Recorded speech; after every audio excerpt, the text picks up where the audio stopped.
trying to reach people with disabilities to actually see that it's possible. I don't think I'm working hard enough. Even now? Even now. The shoes is not really about if you went to school.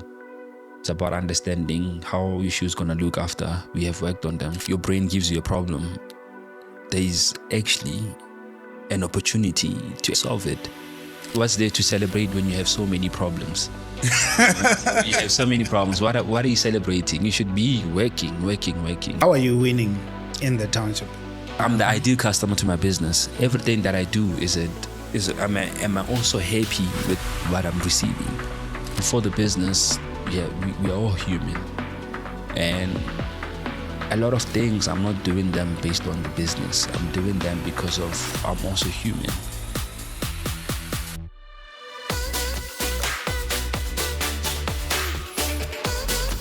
Welcome to another edition of Mindset Profits. Today I get to sit with someone that I've worked with, an entrepreneur that I am super proud of because I watched this brother grow his business from one branch to 3 branches.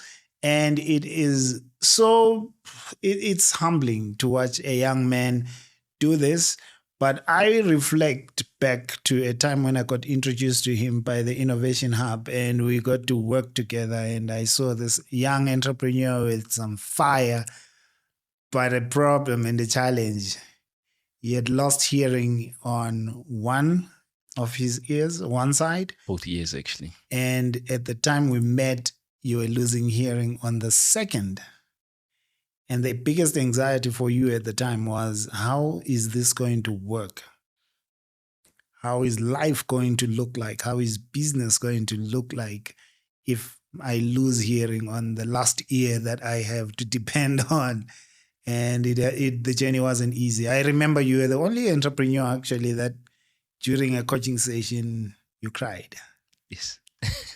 And we had to stop talking strategy and talk about life. It's that challenging, but I'm glad to be here. You've come a long way from that conversation, man. Yes. And because from that conversation, it's 3 branches later now.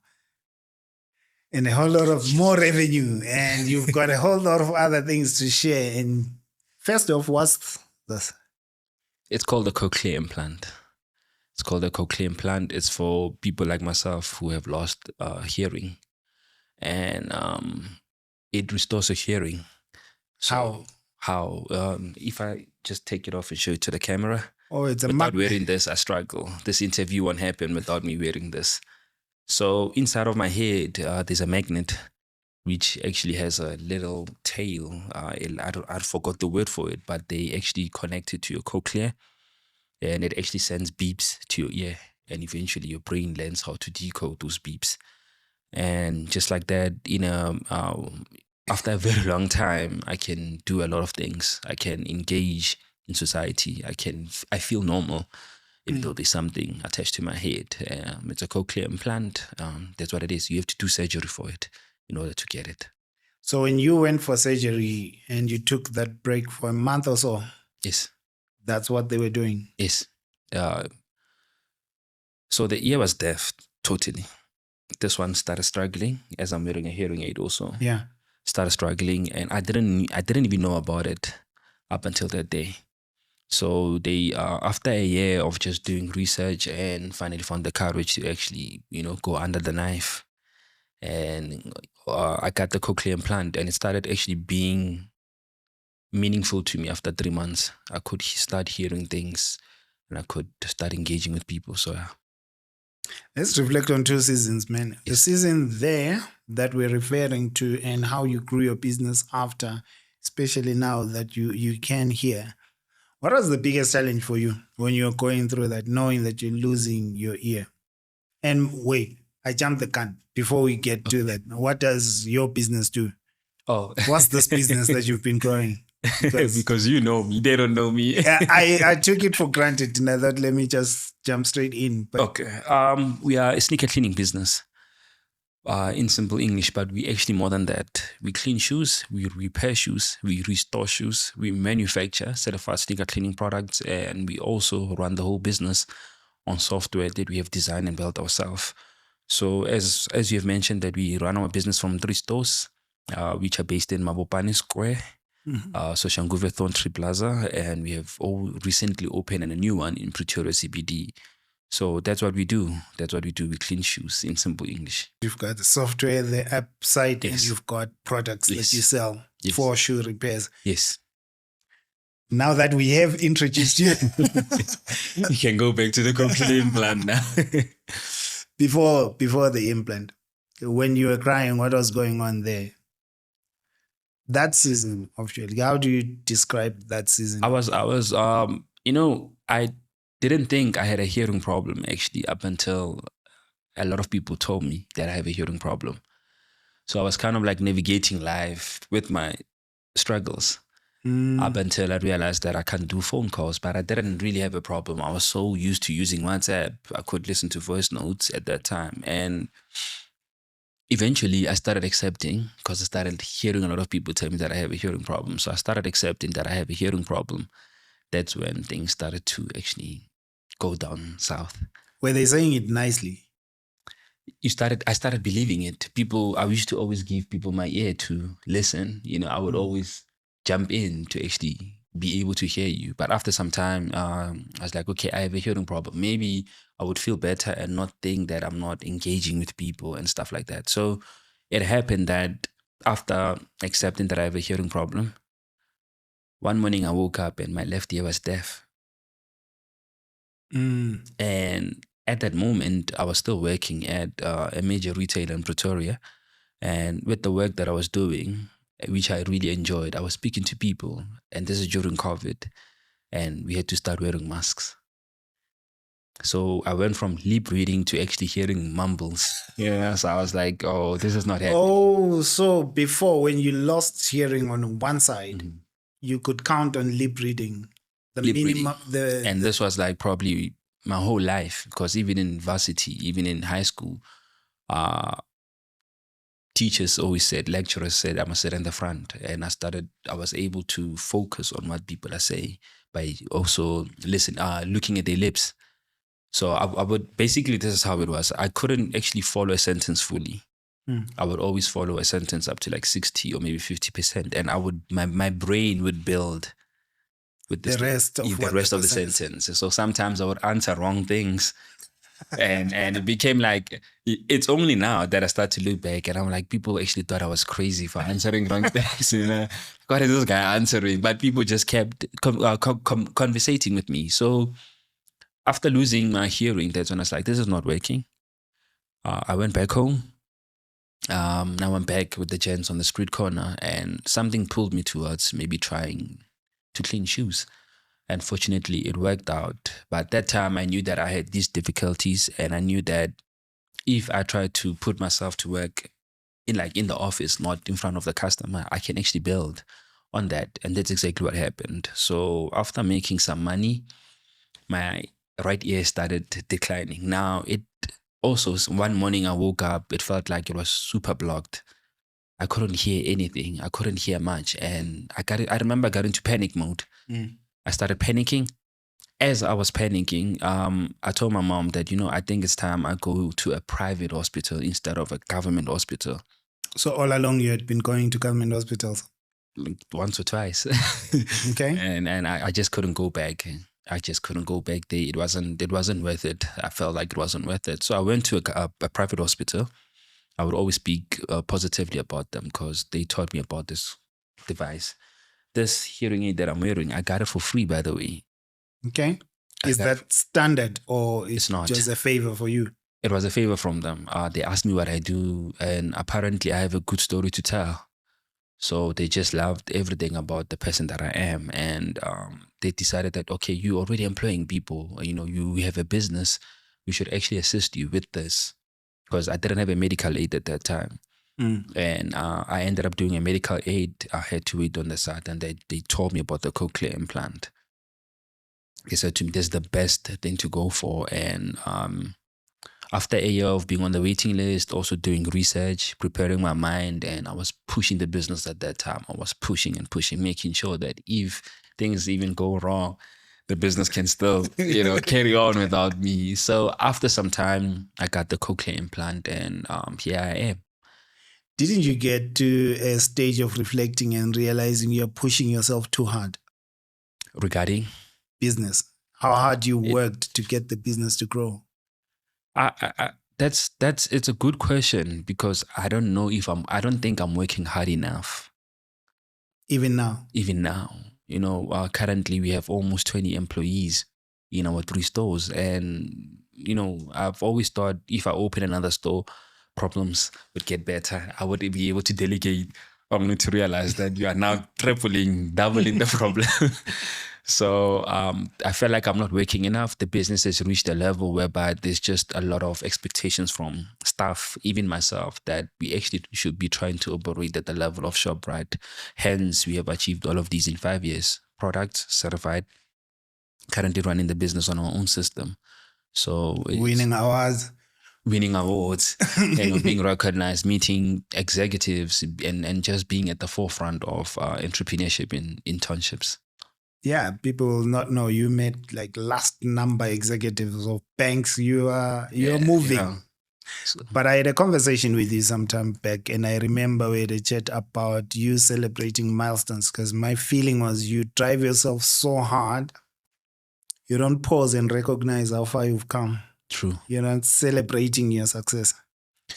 That's it's you have to remember, we as Black people, we're not raised in I think families or situations whereby a lot of things are celebrated. I was raised by a single mom, and growing up, I've always seen her just trying to make ends meet. Mm-hmm. There wasn't really much to celebrate. Yeah. So my uncle, he never celebrated a birthday. I've never seen my uncle eat a cake. And these are people that I grew up that raised you. So I'm like, what's there to celebrate? I think eventually, because when we had the 2 stores, I felt it wasn't enough. I had to do a 3rd store. After doing number 3, and I just recently turned 30, because of the stresses of the new adventure, it's like, it was there to celebrate when you have so many problems. You have so many problems. What are you celebrating? You should be working. So it's I think it's part of how we grew up. What will it take to change, though? Can you please repeat that? What will it take to change?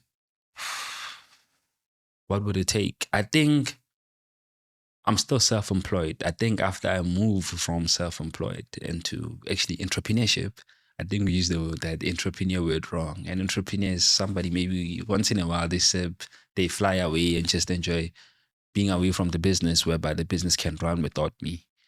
So I'm still holding on to a lot of things. I think once I can delegate all of that and I can actually manage the business from just the system and be sure that everybody's doing things correctly, I think that's when I'm due for a celebration, a big one. Do you realize, though, that it doesn't have to be a big celebration?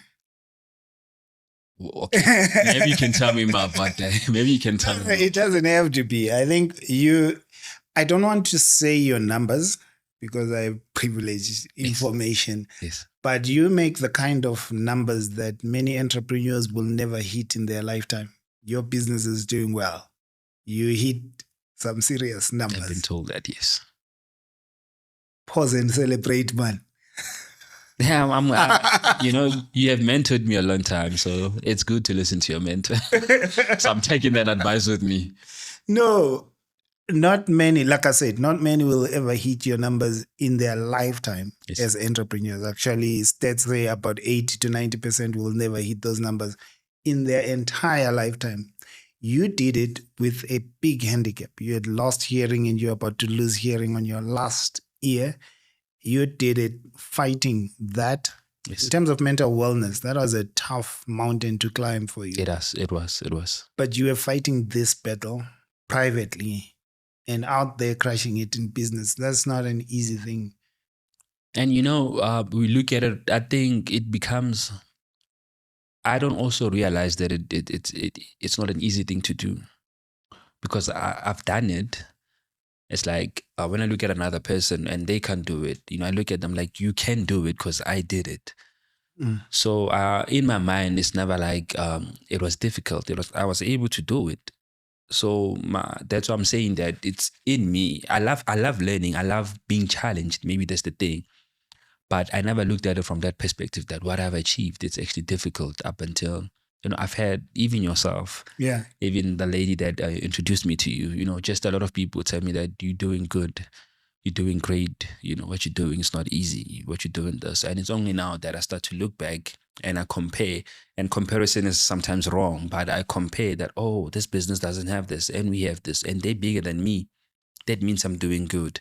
So I think I'm chasing other businesses in a way. I think that's where I get my validation, and it's wrong. I think that's I'm realizing something now.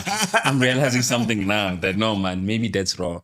And it's maybe I'm due for a pat on the back that you've done amazing, because there's compliance. We went from a business operating under a carport to employing people who don't even know what UIF is, And you got that sorted. Yes, it's like that's every time I talk to people now, they say that we're doing business even in terms of paying people. Big business, sometimes they even fail to do such a simple thing, and you managing to do it by just cleaning shoes. That's something to actually look back and say we did good. What do you say to people who have disability, any form of disability? I know you've been invited to give talks. Yes. And the thing that that made me feel that it's time to have a chat with you is you were sharing with me that you had a talk and you were laughing about your disability. That is true. It takes a lot to get to that place where you can make jokes about your disability, because definitely many people right now pull away from the public because of a form of disability or a form of handicap and a disadvantage.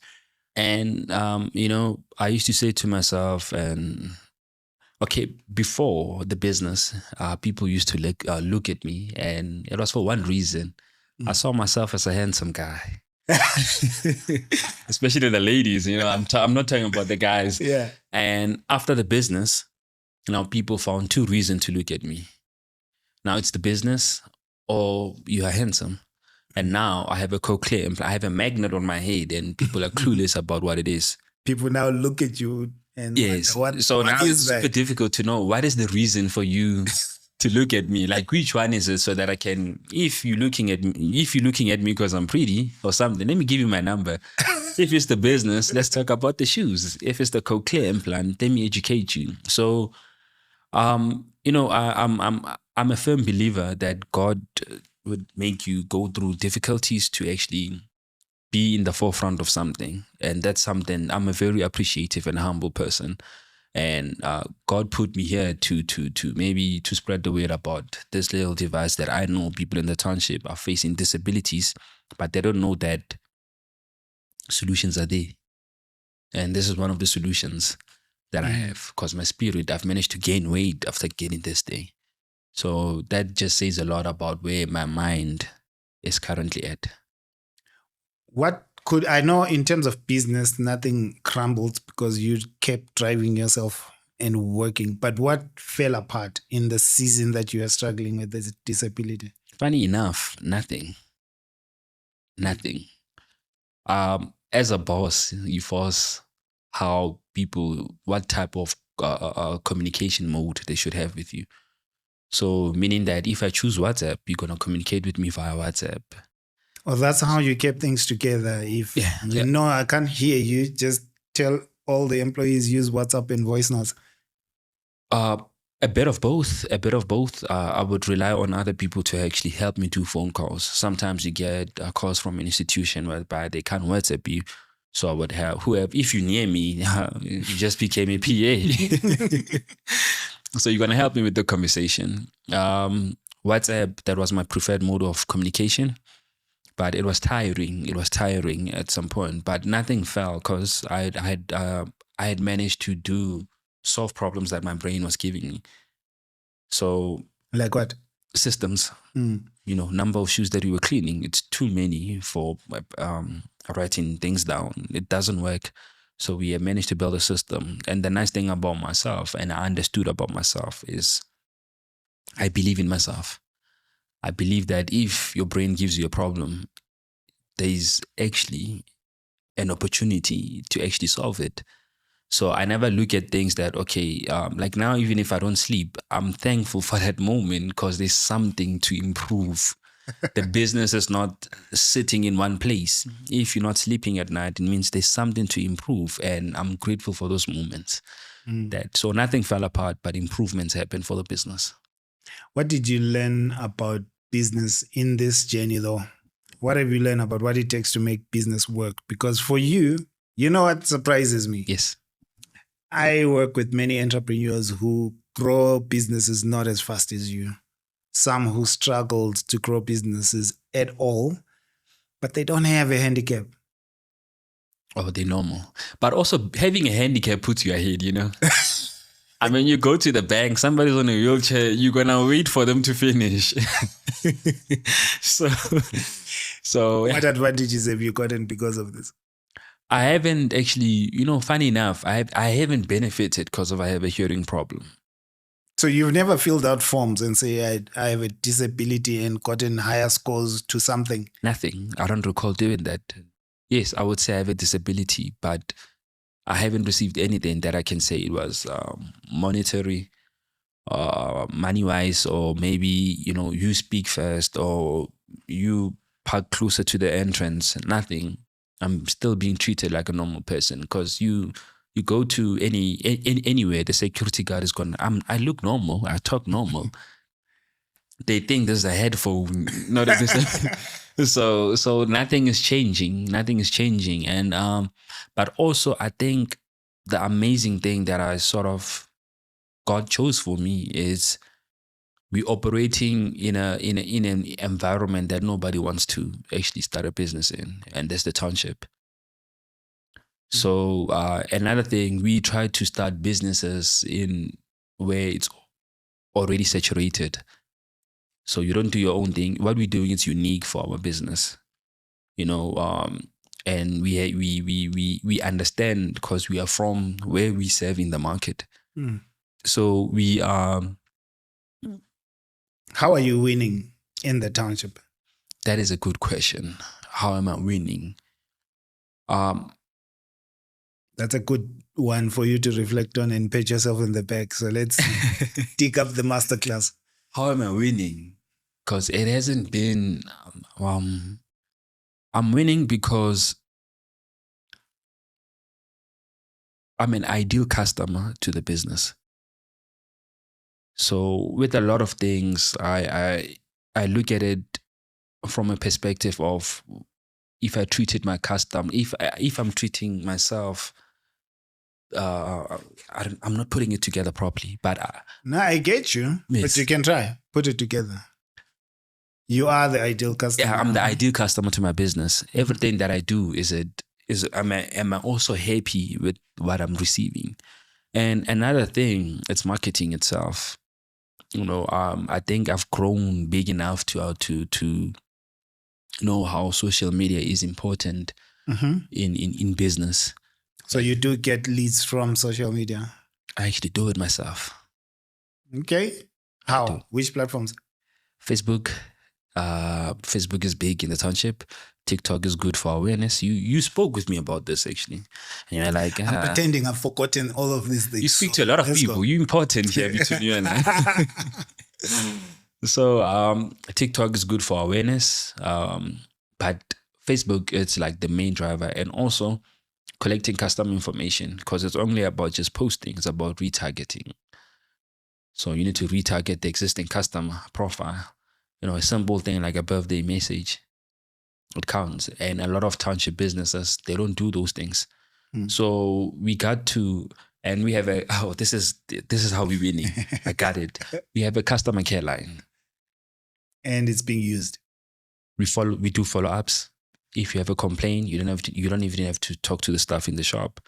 There's a line, there's a person who works on that. And it's been instrumental to our growth because of from the customer care line, you can voice out and we can resolve and you can learn. Sometimes you're complaining about something that is not in our power. Okay. Just because you bought the shoes, it does not mean that we damaged them. Sometimes it's a factory fault, and we can educate you on those kind of things. And that's actually a follow-up question I have on that. What have you learned about handling customer complaints? Because in your line of business, I'm sure you've had many. A lot. Customer care line. Even the guy was complaining, like, yo, there's too many people now, man. We need more people here. We need to automate this thing. There's too many complaints. No. Because we too do many follow customers.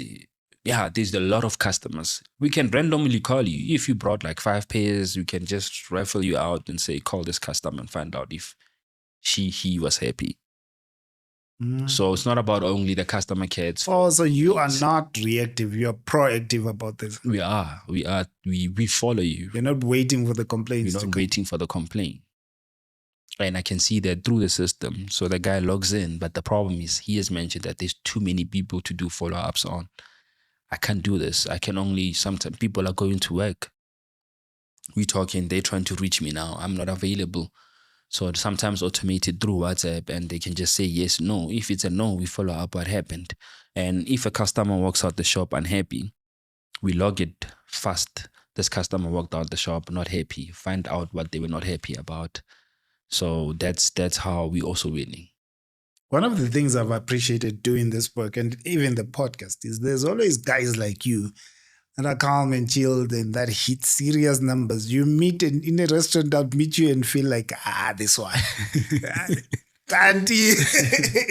And it surprises people when they see that I founded Sneaker Clinic. I think it has grown to the point that it's bigger than my face, my image. They think it's a white guy behind the whole thing. They actually said that. That's my point, actually. Yeah, like I remember one time there was a complaint, and because I speak a lot of English. Yeah. I speak a lot of English, and they said, the customer asked, is he white or black? And they said he's white, and the customer didn't want to speak. But you have to, if you went to black, they were going to communicate with me. So when they see that I'm the founder of the business, it's like, oh, this guy, I'm even taller than him. It's you. So I'm appreciative to what the business has grown into and how far we have come and where we're still going. Okay, what have you picked up around? And I'm taking masterclasses from you, from your experiences. I think I want to inspire someone who is maybe in the township who wants to start a business. Let's drop what you've picked up in your journey so far. What have you picked up around hiring and hiring the right people? Because in your business and where you've been, there's a season where you had to depend on people. Absolutely depend on people. Because when I went for my cochlear implant, I was away from the business for a full month, and the harshest and most important month of the year, December. Which means you absolutely had to trust the people that you hired. I had to trust because you're not there anymore for a very long time. I think before the business, we are all human. And a lot of things, I'm not doing them based on the business. I'm doing them because I'm also human. How I treat my staff, how we speak. You would find it surprising that when I'm in the shop, we used to have music up until it became a problem for customers. Customers said, this shop is too loud, take it out. I used to dance for the guys. If I'm in a happy mood and the shoes are flowing in, there's no problems. Let's open the circle. Celebrate here and there. Let's open the circle, man. I would dance. And we're doing things that people don't know. Like, as I mentioned, the UIF. It's very rare for township businesses operating in the township to even pay UIF. And support their team on that. They're appreciative to those things. So, and that way, I've always enforced the idea that, guys, I'm not responsible for your salaries. The shoes that are coming in, that's your salary. And put yourself in the customer's shoes. And they really pushing, because some of these guys have never worked. I have 2 guys who are illiterate, but they're good with working with their hands. And, they passionately do the work. What informed you hiring someone who is illiterate? Was it a skill thing, or you knew it was an attitude thing and you felt I could teach them the skill that they don't have? I was hiring myself. Explain. That sounds deep. I'm a disabled guy. When they gave me my first job, I actually cried. Because I'm actually thinking about that moment, and my eyes are getting teary again. Because that was the first time I actually went for a hearing test. And I was diagnosed that I have a hearing problem. And the lady, she paid. They have a drawer, a petty cash drawer, and she took out cash. I remember 1,000. I'm looking for a job. I don't have that 1,000. Yeah. Here I am going to see a doctor. And after that, they gave me the job. And she said to me, "Make me proud." Wow. That's it.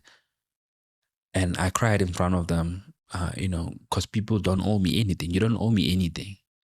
There's a better person who could have got the job. And funny enough, as soon as I got the job, I was excelling. So you did make her proud. When I left the job, the regional manager came and asked me, "Why are you leaving?" It's like, it's no longer working for me. So I was hiring myself. I felt that I didn't believe I could get a job. And there are a lot of people, as soon as you fail matric or something, that confidence of you will never get a job disappears, So I was hiring myself, but it wasn't easy. I don't think it's easy, we have different personalities, we have different attitudes towards something. To educate somebody that you're trying to operate a multi-branch business, you can't always be verbally educating people. This is what you need to do. And when they can't read, it becomes a major problem. But that was the force factor for me. How are you making it work with people who can't read and you've got systems that need them to just understand procedures? Because the procedure is written. Yeah, it's written. That's why I'm asking. So we have three parts of the business. So there's the intake, the front desk, and you have the cleaning. And the cleaning, you have the preparers, and they go back to intake. Now it changes to outtake. So the ones that are working at the front, yes, some of them have never worked, but they can understand numbers. They know how to, collect information. It's a little bit of admin. Yeah. Communicate with the customer. You have to understand, shoes is not really about if you went to school. It's about understanding how your shoes going to look after we have worked on them. What is the best thing? It's like a doctor. It's like a profession. You can be a self-taught videographer. So we teach people intake is the most important. Everything else, we can do teamwork on it behind the scenes. Okay. So, yeah. So it's more practical lessons for those that need them than theory. Put the right people for front-facing clients. To lead the guys, yes. Yes. Okay. That's good. Let's take up another masterclass. When you look at the vision that you have, you said you want to use this opportunity and this platform to educate people, especially on their hearing disability, and to give you an opportunity. What do you feel people need to understand about this? Talk to two sides. People who already have a disability and people who don't. I have a cousin. He's older than me, and he's been mute and deaf for most of his life. And when I see the guy, it saddens me a lot, because you can get depressed to the point that your hair stops growing. Is that what happened to him? Because no, not mine. I bounced back, remember? So with him, he's in Harangua. He looks terrible. It saddens me every time, to the point that I try not to even visit that. I run away from the problem. Is it the reason why you're doing this? The educating?